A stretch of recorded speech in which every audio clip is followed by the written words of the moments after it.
Hello, in this video I'm going to go over a routine that you can do for the night market.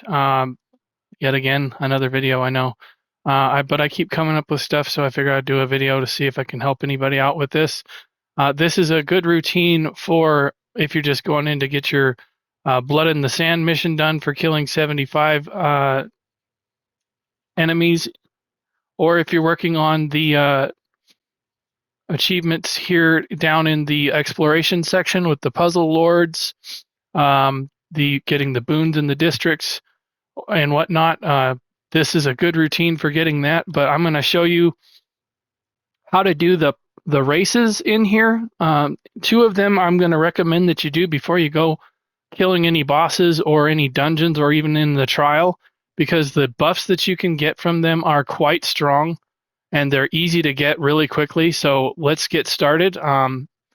So as I said before, this is the Dorfifar. He's the one that gives you the blood in the sand, killing a lot of enemies. I believe 75 is the cap for the best rewards from him.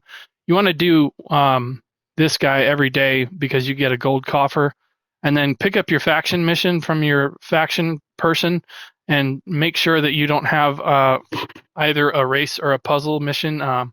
What I've been doing is I get the puzzle mission or the race mission, excuse me, on my character, and then I pass it back and forth with my wife, and then we just kind of do the race over and over, and that's how I've gotten up to 10,000 really quickly, as you can see.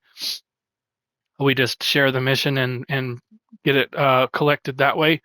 But to get on to the routine here, so what I'm going to recommend is you start in the Parch first, and why do we do that is because it's the fastest to get done. Every one of these buffs will last 15 minutes once you get them. If you don't know which one the Parch is, it's kind of a yellow hued light here like this. The Skittering has the green light, and then the Sorrow's Friend off to the east, northeast, is the blue light. So that's kind of how I remember what they look like. Sometimes the compass is a little hard to see, but the Skittering is to the north, the Parch is to the southwest-ish, and then northeast, or maybe southeast, I guess, would be the Sorrow. So that's basically how I follow it. But we're going to go into the Parch first, and we're going to get the Tempest buff. Now, these buffs are kind of mimicking the buffs that you can get in the Infinite Archive. Now, I'm on an offensive build right now, but just to show you how much resistances I have, it's quite low. If I was to go in and try to fight anything right now, I would probably get smacked pretty hard. But we'll go into another couple things towards the end of the video that you can do to get your Blood in the Sand done really quickly. But this right here, when you come in the door, you come past, as I've shown in the previous videos. I'll just start back here while I talk you through it. You come through this door right here, and you go immediately here to the right. You want to stay hugged up to this building so that you don't aggro. This just speeds up the process. I'm not worried about killing these guys. They're not that hard to kill, but this just speeds up the process if you don't get into combat. The objective here is to just get a bunch of buffs really quickly, because you can have several buffs on at the same time. What we're going to do is we're going to squat under these lasers. You're going to need to avoid this red tornado. On this side, it changes sides, but once you get over to this one here, they don't change sides. So all you have to do is get across like this, and then get around it, and then you can stay on the one side, and then you'll pick up the ball right here. Now, completing this will give you 10 favor for your faction. You just go through this portal here, and you're back right outside the door that you went in to do the puzzle. So you want to stay outside here on the other side of this fountain to basically retrace your steps back to the plaza. And as you can see on my skill bar, I have the Tempest buff for 15 minutes. And so I'm just going to use that as a timer to see how long it takes me to get this other buff. Really quickly, we're going to go into the Skittering here, and we're going to show you how to get the Spider buff. First off, you're going to have to start here with this Fire Essence. You're going to grab this, walk to the left-hand side of this building. I'm going to recommend you bypass this one, go up this mound. You want to avoid the little spider webs that are on the ground. And then you have to synergize with this right here. Turn it back around and retrace your steps. Go underneath here, staying away from the ads. And you're going to stay close to this building. And you're going to come back and pick up the bonfire again. And this time you're going to pick up this close one. And you're going to burn this one. And then you're going to go back to the same spot here again. And this is the one where you're probably going to aggro something because it's really close to some enemies. And honestly, I'm just going to tell you it doesn't matter. Just either run back to the door. As you can see, I aggroed. Either run back to the door, or if you die, not a big deal. The idea here is to get these as quickly as possible. So that was the Skittering spider buff. Now, while we're waiting to respawn into full form here, we'll just go into the character screen and we can look at the Tempest buff. When you get the synergy, this will deal shock damage to nearby enemies in a 25-meter radius. So this is a pretty strong shock. And then we've got Arac's Sacrifice. This kind of acts a little bit like the Pestilent Guardian from Infinite Archive. Instead of disease damage, it's poison damage, and it does quite a bit, as you can see. It's 61,800 poison damage within a 30-meter radius when you step on it. Or excuse me, that's the... And then the corpse is nothing more than a poison mound that lasts for 30 seconds, and it deals 10,625 poison damage every second for 30 seconds. So that's a really strong 2 quick buffs that you can get there. As you can see, that took me less than 3 minutes to get, or probably even less than that, to get both of those buffs. So if you wanted to go into a dungeon or the trial, you have those for 12 minutes at maximum for both of them. And then we're going to do the Sorrow's Friend mission just to show you how easy this one is to get, in case you're working on getting the achievement for getting all of the races done, or if you're trying to get the buffs in each district or precinct. You can do this on every character and get one for each one every day. So basically what you want to do for this spot right here, you come in the door, and I recommend, okay, we're going to skip this one. We're going to go around this side, and we're going to hug this wall as well.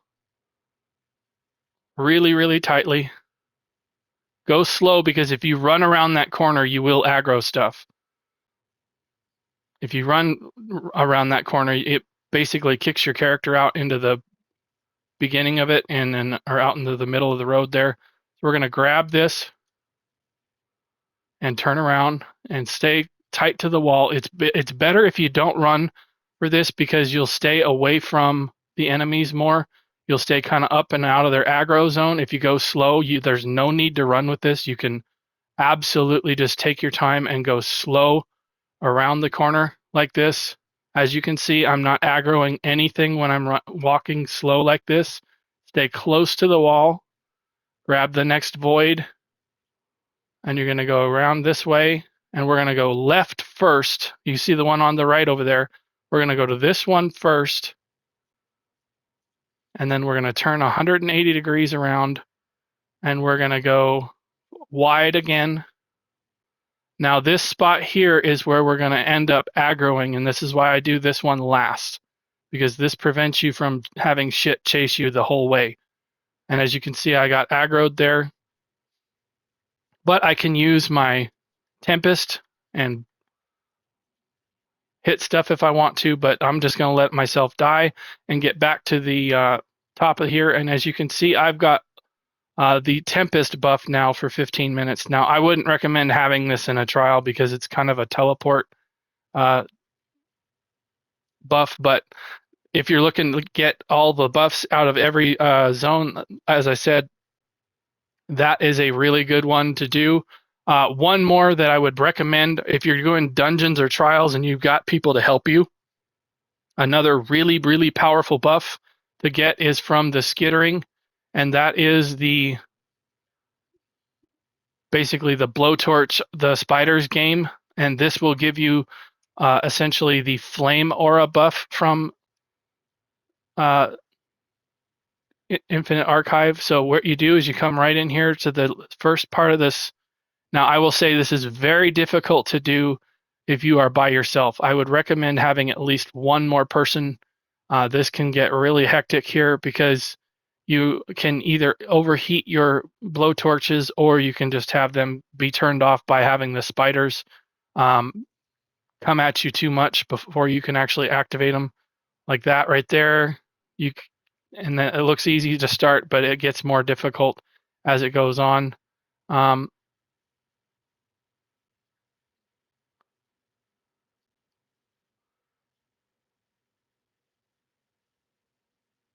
you just try to alternate them as best you can. And as I said before, it's really difficult to do this by yourself. You just kind of have to time it to see if you can keep all of them active by torching as many spiders as you can without getting them covered with webs. Like that one here is turned off now. I can't do this one. And so there I lost the game because I just don't have enough with me to do it singly. So I would recommend doing these with at least another person. Now, if you fail it, this has a reset timer on it, and I would recommend going to the other ones. You can kind of see them, and I just aggroed because I got too close. Um, but the key to this, if you're trying to hurry up and go into a dungeon or trial, stay hugged up against the wall. Don't run because you're going to more likely aggro than not. But the achievements that you can work on while doing this, pretty much everything here in the exploration will help you check this off. Getting all the buffs in each district, killing the stuff that you need to kill. Having these buffs will make it a lot easier. But one more thing we're going to talk about before I close out the video. We're going to go back into the Sorrow's Friend, and there's a good spot in here for farming the blood in the sand that I think it works really well. If again, if you're going to do this blood in the sand mission, make sure you're grouped with at least one more person. Every time you guys kill something, it'll tick off 2 because it counts for both people. But you're going to want to go over here to where the skittering is. Now, this is for when the skittering is not active. And if you have the codes add-on that I've done a video on, I will put a link in the description for this. But you go to the improved add-on here, and you can just switch it for the skirmishes. Sorry. You just want to make sure your skirmish is not active in the Sorrow's Friend, which is the bottom symbol on that. So we're just going to run over here. We're probably going to aggro, so that's okay. We'll be able to speed things up by just getting to the launch pad. So this is it right here. We'll just launch in here, and we'll turn back around and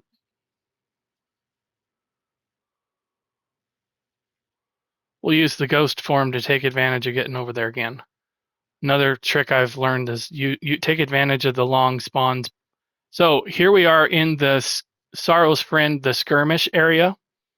You can aggro these mobs here pretty easily, and they don't really take a lot to kill. I'll just show you. You can kind of aggro them on their own, and you can go through and get them taken care of pretty easily without aggroing the other ones.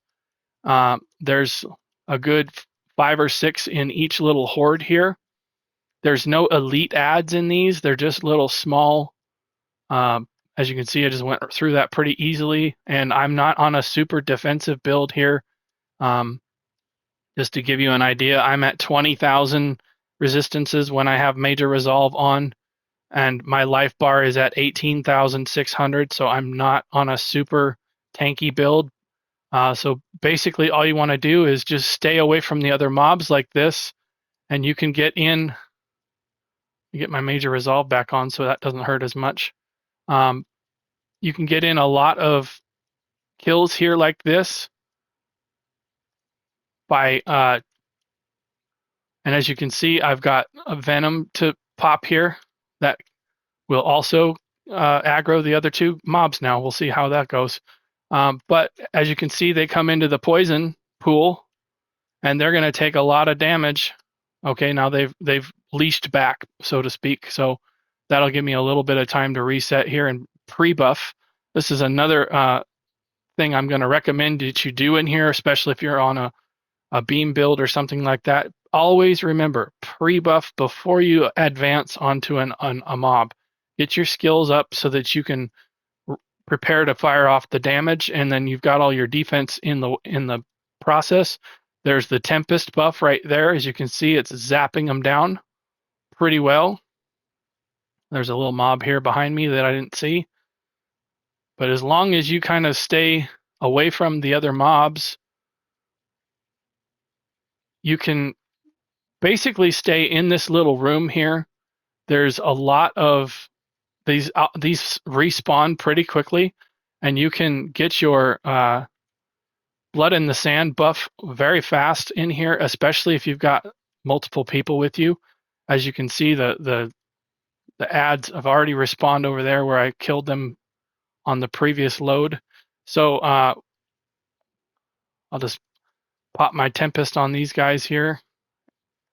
And as you can see, these little buffs here, they do a lot for helping out killing these guys. And that little ad pull is done. So we'll just take this one out. And as you can see, you can just keep going around. It's a really good spot to just take on some non-elite ads. There's no Realm Shapers. There's no Fire Starter guys. I don't remember the name of them off the hand. There's a Calamitous right there, so you do have to pay attention to her coming through here. That is the one tricky part. You want to keep eyes in the back of your head, basically, because she will come through here. And if you accidentally hit her with some damage, then you'll be dealing with that nasty little woman. But as I said, there's no elite ads in this center part here. They're basically just small ads. You don't have to kill a Realm Shaper or anything like that. The ones you really want to watch out for are the Firestorms. That's the name I was trying to remember. The Firestorms, these guys right here with the big two-handed sword, if you see them, they're probably going to give you some trouble if you're on a squishy build of some kind. You want to try and find ad pulls that don't have a Realm Shaper or a Firestorm, or in the Parch, they're the Necromancers. Those are the hard-hitting ones for the ads anyway. They're the elite ads. But I'm going to end the video here. If you thought this video was helpful or interesting, please check out my YouTube channel. I have over 300 videos on the Elder Scrolls Online. They're all separated by created playlists. If you go to my YouTube channel, go down to where it says created playlists. I have everything separated by subject there. There's quite a few of them there. If you're into crafting or farming or tanking, healing, DPS, I've got a lot of different playlists on there. They're all organized. I've got an add-ons folder that goes over add-ons if you're interested in that.